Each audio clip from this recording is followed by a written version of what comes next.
প্রশ্নে লেখা আছে একটি দ্রব্যের বিক্রয় মূল্য এবং ক্রয় মূল্যের পার্থক্য 120 টাকা হলে লোকটি 20% হারে লাভ করলে দ্রব্যটির বিক্রয় মূল্য কত টাকা? একটি দ্রব্যের বিক্রয় মূল্য আর ক্রয় মূল্যের পার্থক্য 120 টাকা।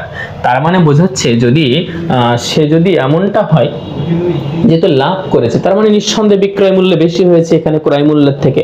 আর যদি তাদের পার্থক্য 120, তার মানে লাভ হয়েছে 120 টাকা। তাহলে লোকটি মূলত লাভ করেছে কয় টাকা? লাভ হয়েছে কিন্তু তার 120 টাকা।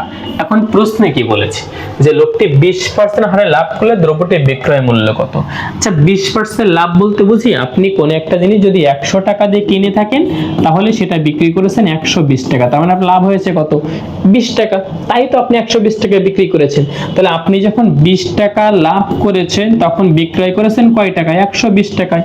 এতটুকু তো বুঝি যে আমি 20 টাকা লাভ করতে হলে 100 টাকা জিনিস বিক্রয় করবো কয় টাকায়? 120 টাকা। যেহেতু আমার বিক্রয় মূল্য চেয়েছে তাই বিক্রয় মূল্য বের করতেছি।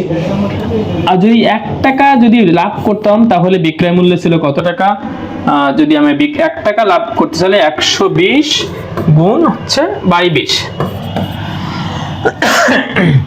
আর এখন আমার প্রশ্নে যে লাভ হয়েছিল 120 টাকা, 120 টাকা লাভে বিক্রয় করতে হলে তাহলে 120 গুণ 120 বাই হচ্ছে 20। এখন এটা যদি আমি কাটাকাটি করতাম, কেটে গেল 6 দুগুণে 12, 6 12 72, অতএব 720 টাকা। অতএব আমার এখানে বিক্রয় মূল্য হচ্ছে 720 টাকা।